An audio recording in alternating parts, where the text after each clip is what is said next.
Hello guys, welcome to student Pariksha. दोस्तों, मैं केंद्रीय विद्यालय से पढ़ा हूं और मैंने अपने टिप्स को गाइड किया है उनके बच्चों का एडमिशन केंद्रीय विद्यालय में करवाने में।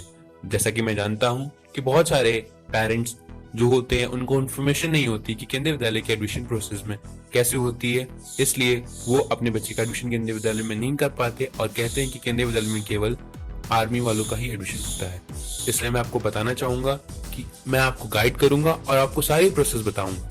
अगर आपने हमारे चैनल को सब्सक्राइब नहीं किया है तो सब्सक्राइब कर लीजिए और बेल आइकन को प्रेस कर लीजिए। ये वीडियो थोड़ा लंबा हो सकता है, आप लोग इस वीडियो को पूरा देखिए बिना किसी स्किप किए, क्योंकि इसमें मैं आपको बताऊंगा बहुत इंपॉर्टेंट एडमिशन लिस्ट के बारे में जो क्लास फर्स्ट से लेके क्लास 11 तक होने वाली है 2021-22 में, और आपको एडमिशन के बारे में बताऊंगा। इस वीडियो को पूरा देखिए। जैसा कि हम जानते हैं केवीएस ने 2020 में क्लास फर्स्ट का नोटिफिकेशन जुलाई में निकाला था और एडमिशन लिस्ट अगस्त में पब्लिश हुई थी, क्योंकि तब हालत सामान्य था। बट हम जानते हैं कि अभी कोविड पीक पर है और केवीएस की समर वेकेशन भी चल रही है जो 20 जून तक चलेगी। इसलिए मैं आप सभी को बताना चाहूंगा कि आप सबको 20 जून तक का वेट करना होगा, क्योंकि केवीएस का डॉक्यूमेंट वेरिफिकेशन फिजिकली होता है और केवीएस के टीचर ही मैनुअली चेक करते हैं। तो आपको एडमिशन लिस्ट के लिए वेट करना पड़ेगा।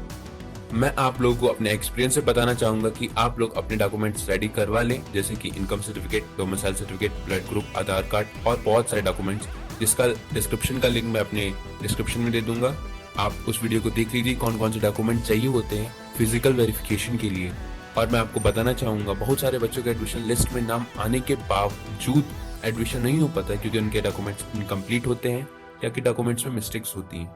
होता क्या है, जब हमारी लिस्ट निकलती है तो उसके बाद हमें बहुत ही कम टाइम मिलता है डॉक्यूमेंट वेरिफिकेशन के लिए।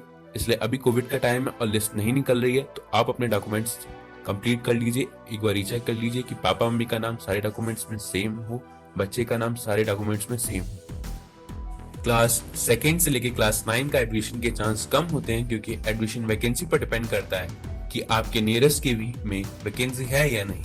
अगर वैकेंसी होती है तो लिस्ट निकाली जाती है कि इन क्लास में इतनी वैकेंसी है, बॉयज की वैकेंसी, गर्ल्स की वैकेंसी है, उसका एक रिटन टेस्ट होता है। बट कोविड के टाइम रिटन टेस्ट नहीं होगा, क्रिएटिव वाइज एडमिशन होगा। इसलिए अगर आप क्लास सेकेंड से लेकर 9 के बच्चों का एडमिशन आप प्राइवेट स्कूल में करा लीजिए तो ज्यादा बेहतर रहेगा, क्योंकि वैकेंसी वैसे भी कम होती है और अभी पता नहीं कितने दिनों के बाद एडमिशन प्रोसेस स्टार्ट हो, तो आप करा लीजिए। क्लास 11 में एडमिशन क्लास 10 के रिजल्ट के बाद ही होता है, तो आप 11th वालों का रिजल्ट 10th के रिजल्ट के बाद ही एडमिशन होगा, तो आपको अभी 10th के रिजल्ट के लिए वेट करना पड़ेगा।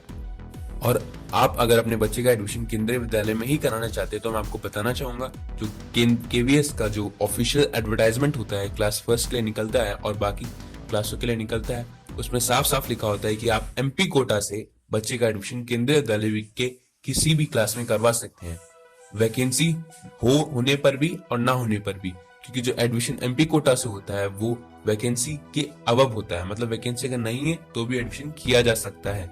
सो अगर आप अपने बच्चे का एडमिशन एमपी कोटा से करवा सकते हैं तो करवा लीजिए, क्योंकि उसमें एमपी कोटा एमपी के थ्रू होता है। एक कूपन कोड होता है जो कि उसे पार्लियामेंट में सबमिट करना होता है, उससे एडमिशन होता है। और जो एमपी कोटा की लिस्ट होती है वो क्लास फर्स्ट की लिस्ट के साथ ही जारी की जाती है। तो आप अगर अभी करा सकते हैं, क्योंकि अभी वेटिंग, अभी जो लिस्ट है वो अभी थोड़ी दिनों बाद निकलेगी, तो अभी काफी टाइम है, तो आप अभी अपने बच्चे का एडमिशन कराने के लिए कोशिश कर सकते हैं।